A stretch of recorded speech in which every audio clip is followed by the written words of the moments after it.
பழம்பெரும் நடிகை சௌகார் ஜானகி அவர்களுடைய மறைவுக்கு பிறகு அவங்க கடைசியாக பேசியிருந்த வீடியோ தாங்க இப்போ சமூக வலைத்தளங்களில் ரொம்பவே வேகமாக வெளியாகிட்டு இருக்கு.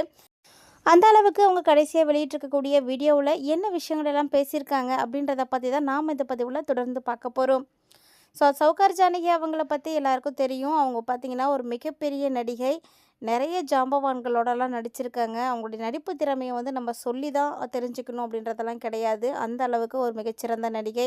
எல்லா கதாபாத்திரங்களிலையும் ரொம்ப சிறப்பாக நடிச்சிருக்காங்க. தமிழ் மட்டும் கிடையாதுங்க. தமிழ், ஹிந்தி, மலையாளம், தெலுங்கு அப்படின்னு நிறைய மொழிகளில் நிறைய மெகா ஹிட் படங்களில் நடிச்சிருக்காங்க.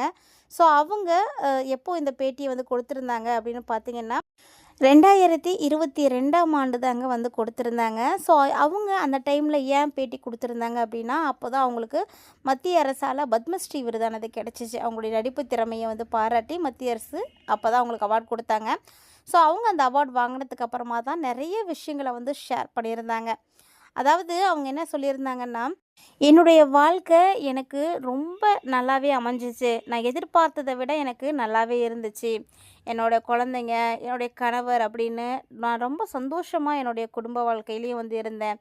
திரைத்துறையிலையும் பார்த்திங்கன்னா, எனக்கு நிறைய படங்கள் நல்ல பேர் எடுத்து கொடுத்துச்சு. நிறைய நடிகர்களோடு நான் நடிச்சிருக்கேன்.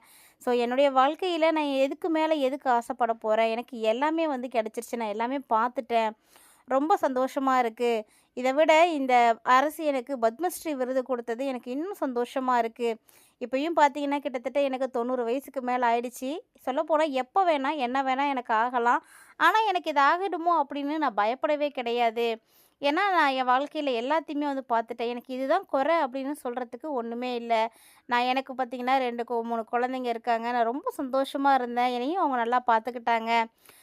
எனக்கு இதுதான் இல்லை அப்படின்னு சொல்கிறதுக்கு எதுவுமே கிடையாது. ரொம்ப நல்லபடியாக என்னுடைய வாழ்க்கை போணுச்சு அப்படின்ற மாதிரி தான் அவங்க அந்த பேட்டியில் கொடுத்துருந்தாங்க. இதுக்கு மேலே எனக்கு என்ன ஆனாலுமே கூட கவலை இல்லை. எனக்கு எதுவுமே இனிமேட்டுக்கு வேண்டாம் அப்படின்ற மாதிரி தான் அவங்க பேசியிருந்தாங்க. ஏன்னா அவங்க ரொம்ப கஷ்டப்பட்டு தான் இந்த திரைத்துறையில் ஜெயிச்சிருக்காங்க. சாதாரணமாக யாராலையும் திரைத்துறையில் ஜெயிக்க முடியாதுங்க. ஏன்னா நிறைய விமர்சனங்களை தாண்டி தான் அவங்க வந்தாகணும். அந்த மாதிரி இருக்கும்போது சௌகார் ஜானகி அவங்க 19 வயசில் தான் நடிக்க வந்தாங்க. முதல்ல அவங்க தெலுங்கு படத்தில் தான் நடித்தாங்க. ஜானகி அப்படின்ற ஒரு பேருக்கு அடைமொழியாக வந்ததே அந்த சௌகார் படம் தான். அந்த சௌகார் படம் அவ்வளோ சூப்பராக இருந்துச்சு. ஒரு மெகா ஹிட்டான ஒரு படம். தெலுங்கில் அந்த படத்தின் மூலமாக தான் இவங்களுக்கு அந்த அடைமொழியே கிடச்சிச்சிங்க. ஏன்னா அந்த படத்தில் இவங்களும் பார்த்திங்கன்னா ரொம்ப சூப்பராகவே ஆக்ட் பண்ணியிருப்பாங்க. அந்த படத்தின் மூலமாக அதுக்கப்புறம் அவங்க எல்லாரையுமே சௌகார் ஜானகி அப்படின்னு அழைச்சாங்க. அந்த அளவுக்கு அவங்களுக்கு பேர் வாங்கி கொடுத்துச்சு. அதே மாதிரி தமிழில் பார்த்திங்கன்னா அவங்க ஃபஸ்ட்டு வளையாபதி அப்படின்ற ஒரு படத்தில் தான் அறிமுகமானாங்க. தமிழ் இண்டஸ்ட்ரியிலையுமே அவங்க ரொம்ப வரவேற்பை பெற்றாங்க. அவங்களுடைய ரசிகர்களுக்கு, குடும்பத்தாருக்கு, உறவினருக்கு, கணவருக்கு அப்படின்னு எல்லாருக்குமே அவங்க நன்றியை சொல்லியிருந்தாங்க. அவங்க நன்றி சொன்னதுக்கு காரணம் என்னென்னா, அவங்க இவ்வளோ தூரம் வளர்ந்துருக்காங்க அப்படின்னா இவங்க எல்லோரும் இல்லாமல் நடந்திருக்கிறதுக்கு சாத்தியமே கிடையாது. ஃபர்ஸ்ட் ஆஃப் ஆல் பார்த்திங்கன்னா அவங்களுடைய ஃபேமிலி, குடும்பம், அதே மாதிரி கணவர், இவங்க 2 பேருடைய சப்போர்ட்டும் அவருக்கு இல்லை அப்படின்னா சௌகார் ஜானகி அம்மாவை இவ்வளோ தூரம் நம்மளால் பேசியிருக்கவே முடியாது. அதனால் அவங்க எல்லாருக்குமே நன்றி சொல்லியிருக்காங்க. அதை விட ஒரு திரைத்துறையில் ஒரு புதிய முகமாக ஒருத்தங்க அறிமுகம் ஆகிறாங்க அப்படின்னா ரசிகர்களுடைய பாராட்டு, ரசிகர்களுடைய எண்ணங்கள், கவனங்கள் இதுதான் ரொம்ப முக்கியம் அப்படின்னு சொல்லுவாங்க. ஏன்னா ரசிகர்கள் தான் அவங்கள அடுத்த கட்டத்துக்கு கொண்டு போகக்கூடியவங்க. அவங்கள ரசிக்கிறாங்க, அவங்கள பிடிச்சிருக்கு அப்படின்னா அவங்கள மூலமாக மட்டும்தான் இவங்களால பெருசாக வளர முடியும். அந்த மாதிரி சௌகார் ஜானகி அவங்களுடைய ரசிகர்களும் பார்த்திங்கன்னா ஏராளமானோர் இருக்காங்க. எல்லாருமே அவங்க பாராட்டுக்களை சொல்லியிருக்காங்க. இவங்களும் எல்லாருக்கும் நன்றிகளை சொல்லியிருக்காங்க. பத்மஸ்ரீ அவார்டு வாங்கினதே சௌகார் ஜானகி வாங்கியிருக்காங்க அப்படிங்கும்போது எல்லாருக்குமே ரொம்ப சந்தோஷமாக இருந்துச்சு. ஏன்னா இது ஒவ்வொரு நடிகர்களுக்குமே கிடைக்கக்கூடிய ஒரு அங்கீகாரம்.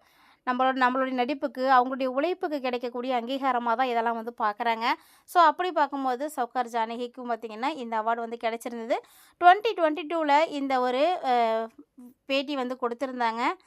அந்த ஒரு வீடியோ தான் அவங்க கடைசியாக சொல்லியிருந்தது. அந்த வீடியோ இப்போ பார்த்திங்கன்னா ரொம்பவே ட்ரெண்டிங்காக வந்துட்டுருக்குங்க. ஏன்னா சௌகார் ஜானகி அம்மா மறைஞ்சிட்டாங்க அப்படிங்கிறது எல்லாருக்குமே ஒரு மிகப்பெரிய சோகத்தை ஏற்படுத்தியிருந்தாலுமே கூட அவங்களுடைய வீடியோஸ் எல்லாம் இப்போ ஷேர் பண்ணிவிட்டு எல்லாருமே இன்னுமே சோகத்தில் இருக்காங்க. அந்த அம்மா அப்போயே எல்லாமே பேசியிருந்தாங்க. ஓப்பனாக எல்லாத்தையுமே அப்படியே பேசிட்டாங்க. ஏன்னா நம்மளுடைய சுய நினைவு அப்படிங்கிறது எப்போ போகணும்னு தெரியாது. ஏன்னா ஆல்ரெடி அவங்களுக்கு 90s வந்தப்பயே கிராஸ் பண்ணியிருந்தாங்க.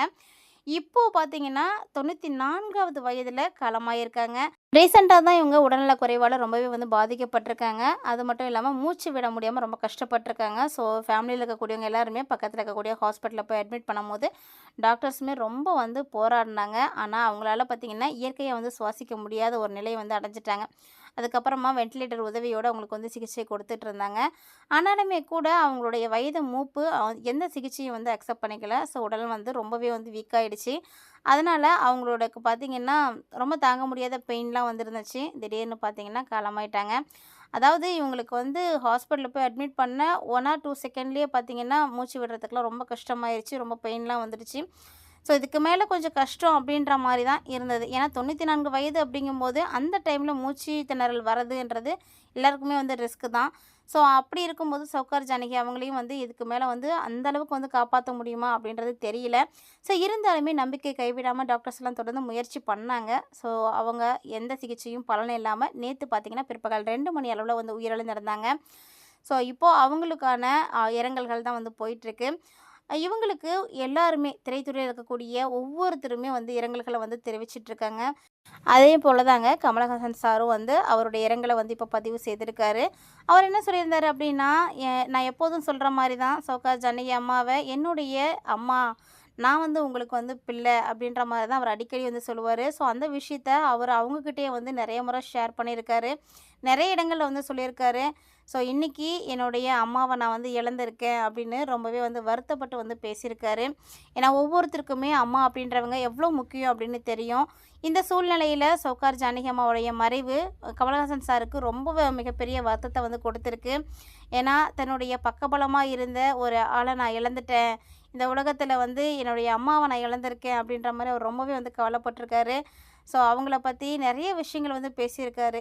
இருந்தாலுமே கூட அவங்களுடைய இழப்ப அவரால வந்து தாங்கிக்க முடியல. ஸோ உடனடியா வந்து பதிவு பண்ணியிருக்காரு.